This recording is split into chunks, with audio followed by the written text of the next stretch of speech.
जहां तर्क की जगह साधना लेती है, जहां जीवन और मृत्यु के बीच की रेखा मिट जाती है, जहां डर खत्म हो जाता है। तो इस डॉक्यूमेंट्री को अंत तक जरूर देखिएगा। आज हम बात करेंगे अघोरियों के बारे में, उनके इतिहास के बारे में, उनके रहस्यों के बारे में, उनकी साधना, उनके विश्वास और उन मिथकों के बारे में जिन्हें समाज ने सदियों से घेरा हुआ है। ये वीडियो आपके सोचने के नजरिए को पूरी तरह बदल देगा। तो वीडियो शुरू करने से पहले, अगर आपको ऐसे रहस्य पसंद हैं, तो इस चैनल को अब भी सब्सक्राइब करें, वीडियो को लाइक करें और अपने दोस्तों के साथ जरूर शेयर करें।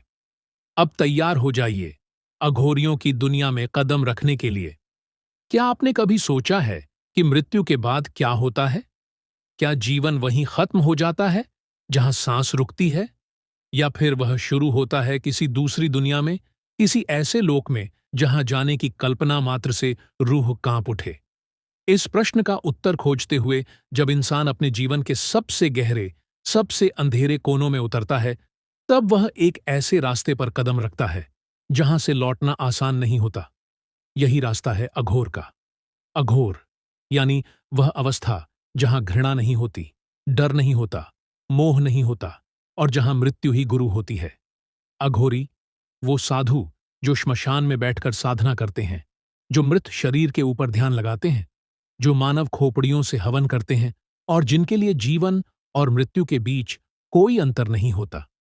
लेकिन अघोरी क्या सच में ऐसे ही होते हैं जैसे हमें कहानियों में सुनाया गया है, या फिर उनकी दुनिया उससे कहीं ज्यादा रहस्यमयी है जितनी हमारी कल्पना कर सकती है? इस प्रश्न का उत्तर जानने के लिए हमें समय की धूल उठाकर इतिहास की उस परत में झांकना होगा जहां अघोर परंपरा की शुरुआत हुई थी। इतिहास कहता है कि अघोर परंपरा की जड़ें प्राचीन काल में दत्तात्रेय से जुड़ी हैं, भगवान विष्णु, ब्रह्मा और महेश का त्रिगुणात्मक स्वरूप, जिन्होंने अघोर मार्ग को जन्म दिया। यह मार्ग कोई साधारण तप नहीं, बल्कि आत्मा को समस्त सांसारिक मोह और द्वंद्वों से मुक्त करने की प्रक्रिया है।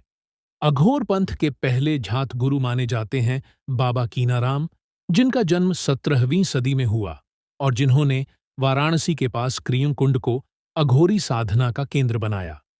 कहा जाता है कि बाबा कीनाराम को बचपन में ही मृत्यु का अनुभव हुआ था, लेकिन वे जीवित हो उठे और फिर वे मृत्यु से परे की साधना में लीन हो गए। अघोरी मानते हैं कि ईश्वर हर चीज में समाया है, गंदगी में भी, शव में भी और अमृत में भी। इसीलिए वे किसी भी चीज से घृणा नहीं करते, यहां तक कि मल, मूत्र, मांस और शराब से भी नहीं। वे श्मशान को मंदिर मानते हैं क्योंकि वहां हर इंसान समान होता है, न कोई अमीर, न गरीब, न ऊंच, न नीच।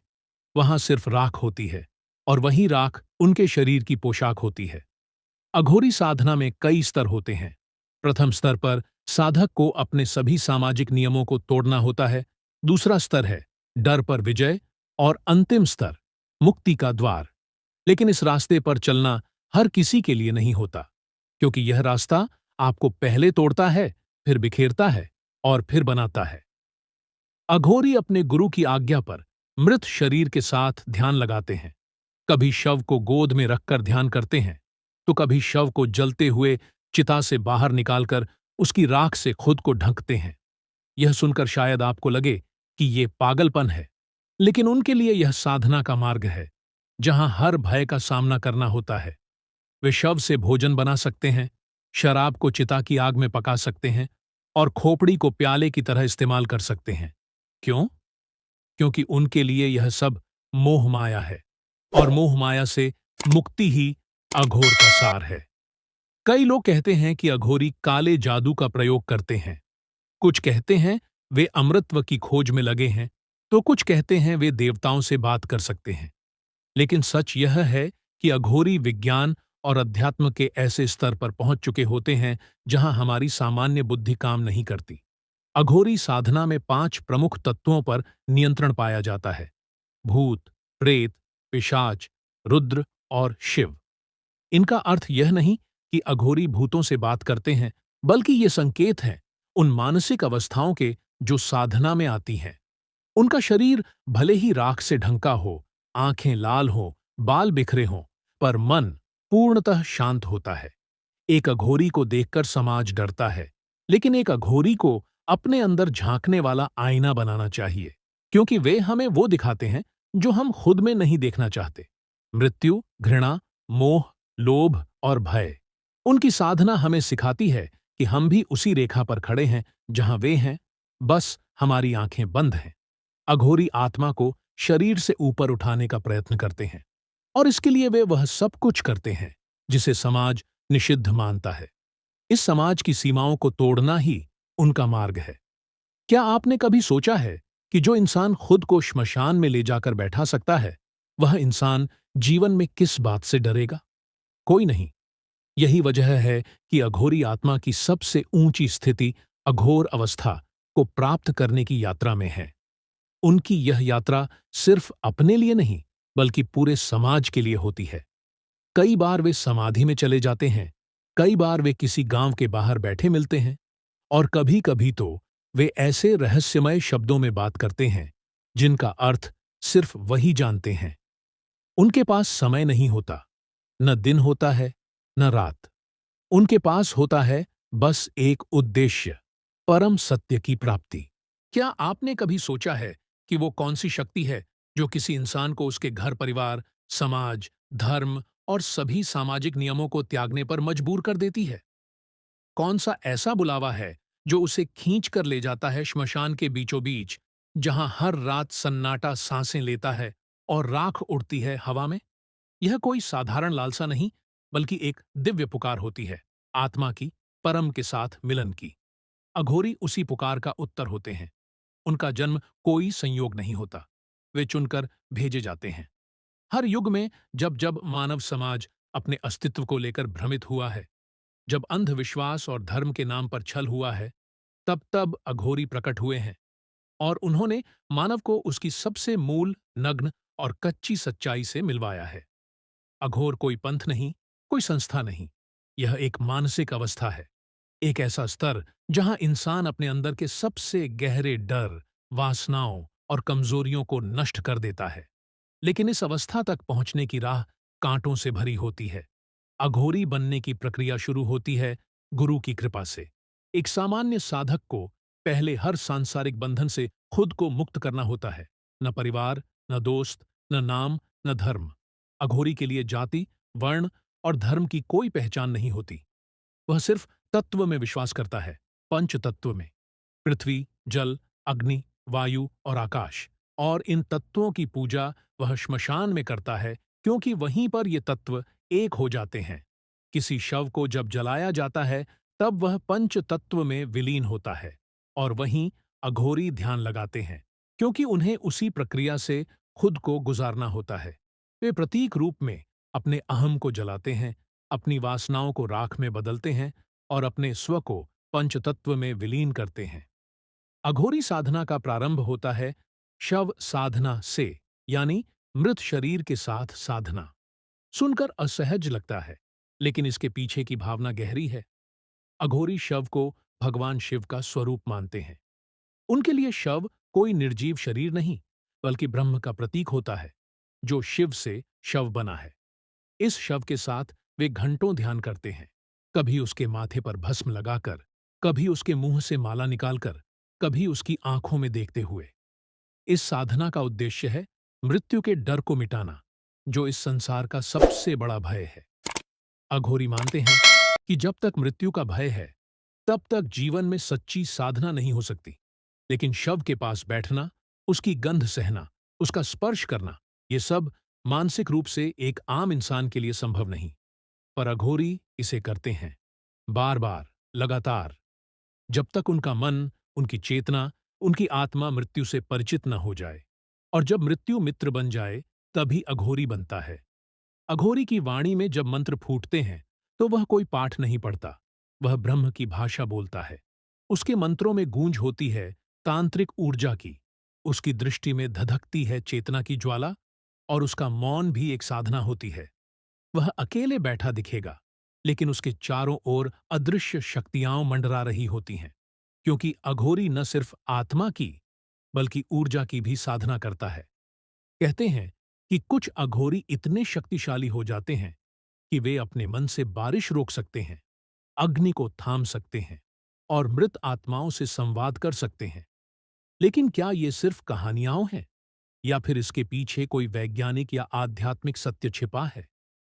भारत के कई वैज्ञानिकों और तांत्रिक शोधकर्ताओं ने माना है कि अघोरी अपने ब्रेन वेव्स को इस हद तक नियंत्रित कर लेते हैं कि वे अल्फा, बीटा और गामा वेव्स के पार जाकर उन लेवल्स को छूते हैं जहां आज का न्यूरोसाइंस भी ठहर जाता है। अघोरी ध्यान की ऐसी स्थिति में जाते हैं जिसे सहस्रार सिद्धि कहते हैं, जहां ब्रह्मांड के सारे कंपन उनके अंदर समा जाते हैं। ये कंपन ही उनके मंत्रों का आधार होते हैं और इन्हीं से वे ऊर्जा को रूपांतरित करते हैं। क्या आपने कभी सुना है कि अघोरी किसी बीमार को छूकर ठीक कर देते हैं? ये चमत्कार नहीं, यह उनके द्वारा नियंत्रित ऊर्जा का परिणाम होता है। पर वे ऐसा कभी दिखावे के लिए नहीं करते, न ही लोगों को आकर्षित करने के लिए, क्योंकि अघोरी का मार्ग दिखावा नहीं, निर्वाण है। आपने शायद देखा होगा, किसी सुनसान घाट के किनारे कोई नग्न, भस्म से लिपटा हुआ व्यक्ति, हाथ में खोपड़ी और आंखों में वो चमक जो सीधे आपकी आत्मा को भेद दे। वह कोई भिखारी नहीं, कोई पागल नहीं, वह अघोरी होता है और उसे इस संसार से कुछ नहीं चाहिए, न सम्मान, न धन, न सुख।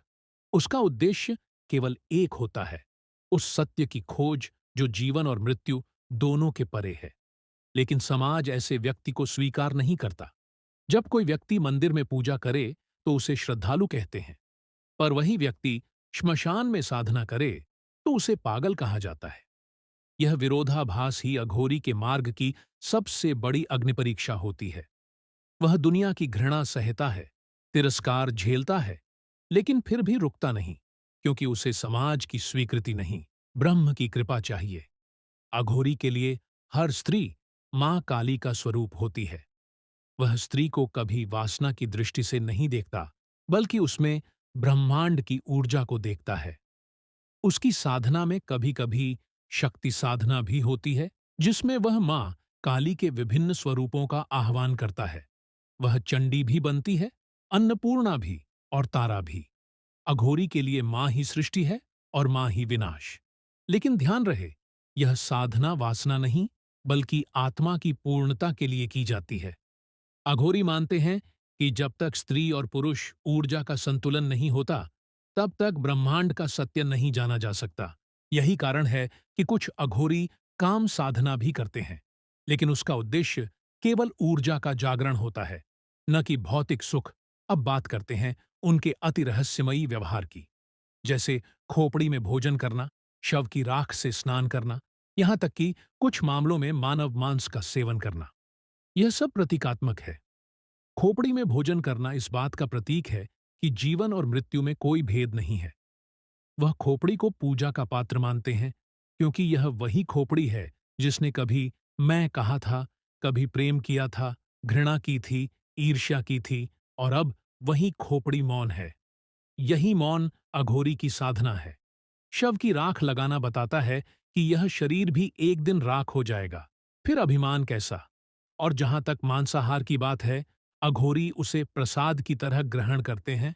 उसमें कोई स्वाद नहीं, कोई इच्छा नहीं, सिर्फ समर्पण होता है। ऐतिहासिक दृष्टि से देखें तो अघोरी परंपरा की जड़ें प्राचीन भारत के कपिल मुनि और दत्तात्रेय जैसे महायोगियों तक जाती हैं। दत्तात्रेय को अघोरियों का आदि गुरु माना जाता है। उन्होंने ही यह शिक्षा दी थी कि ब्रह्म हर जगह है, चाहे वह मंदिर हो या श्मशान, मंदिर का फूल हो या शव की हड्डी। बाद में यह परंपरा नाथ संप्रदाय और कपालिक साधुओं से होती हुई अघोरियों तक पहुंची। वाराणसी के पास स्थित कीनाराम बाबा को आधुनिक अघोरी परंपरा का पुनरुद्धारक माना जाता है। बाबा कीनाराम की समाधि आज भी एक तीर्थ है, जहां अघोरी साधक साधना करते हैं और ज्ञान प्राप्त करते हैं। ऐसा कहा जाता है कि बाबा कीनाराम ने जीवन में मृत्यु को कई बार हराया था। एक बार जब वे मरे तो उनका शव स्वयं चलकर गंगा में स्नान करने गया और फिर समाधि में बैठ गया। यह कोई कल्पना नहीं, बल्कि अघोरी परंपरा की जीवित कथा है, जो आज भी उस क्षेत्र में श्रद्धा और रहस्य से जुड़ी हुई है। कुछ अघोरी साधना के इतने उच्च स्तर पर पहुंच जाते हैं कि वे पंचभूतों पर नियंत्रण प्राप्त कर लेते हैं। वे अग्नि को बिना जलाए महसूस कर सकते हैं, जल में बिना डूबे ध्यान कर सकते हैं, हवा में कंपन का अनुभव कर सकते हैं और पृथ्वी की धड़कन को सुन सकते हैं। उनके लिए शरीर कोई बाधा नहीं, बल्कि एक माध्यम है आत्मा के परे जाने का।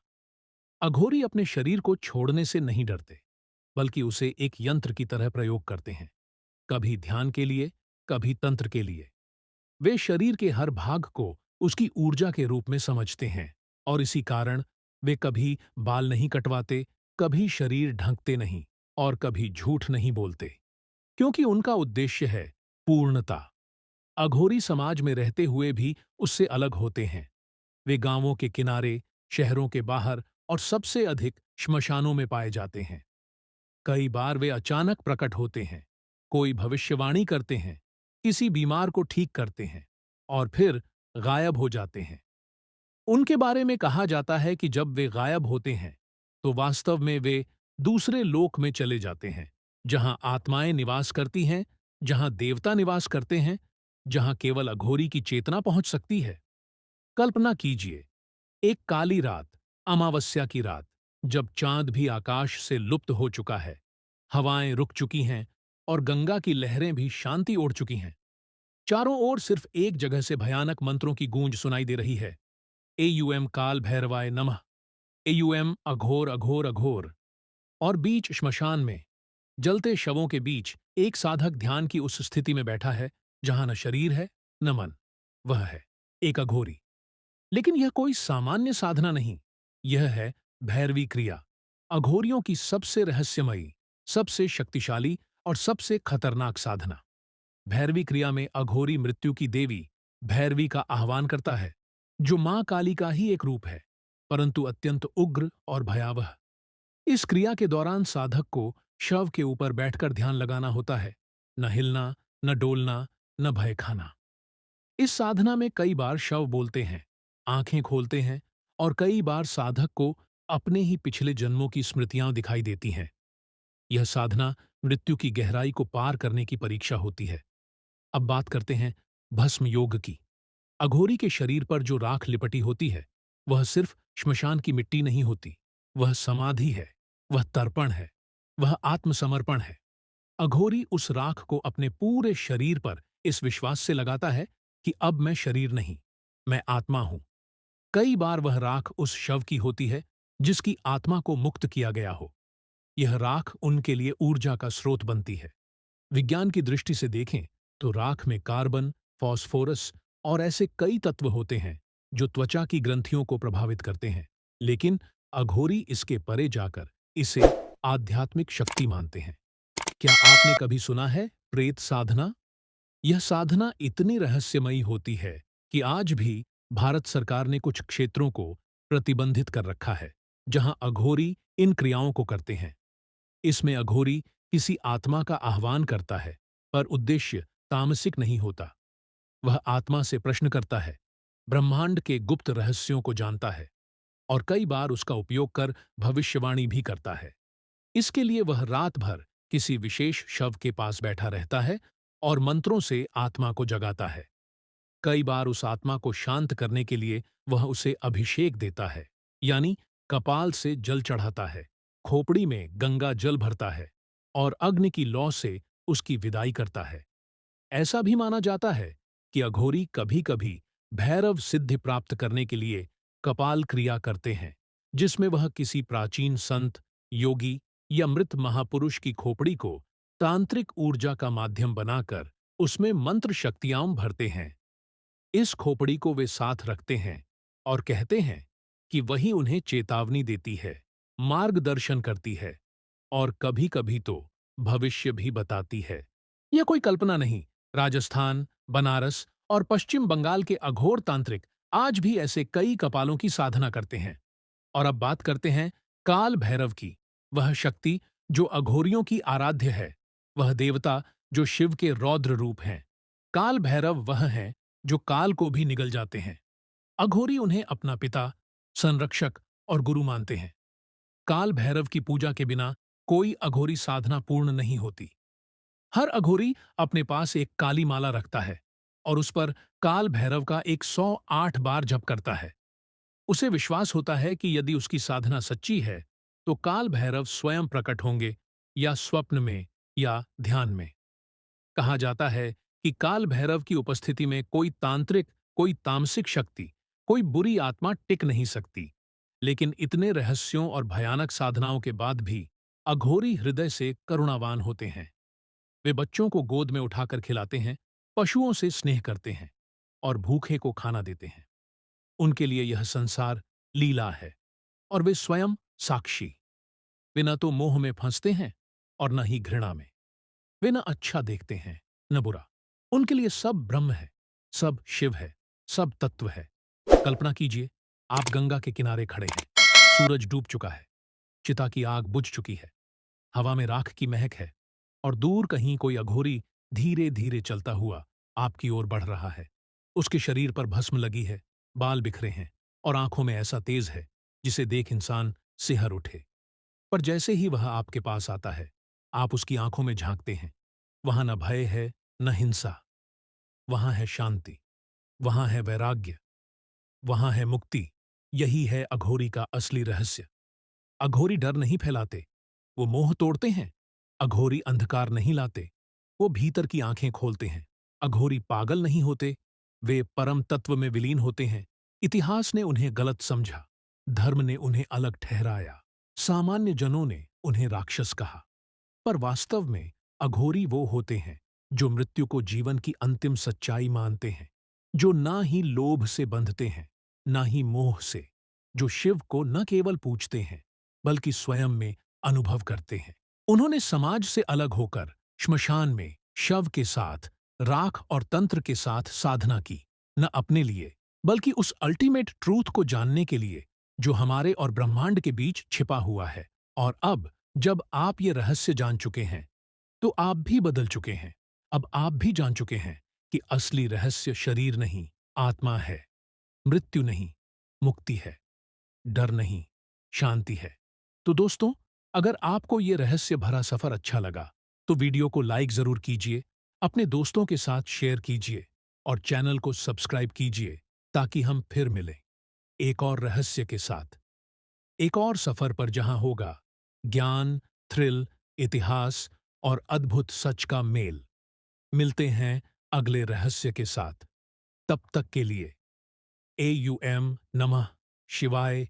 जय अघोर।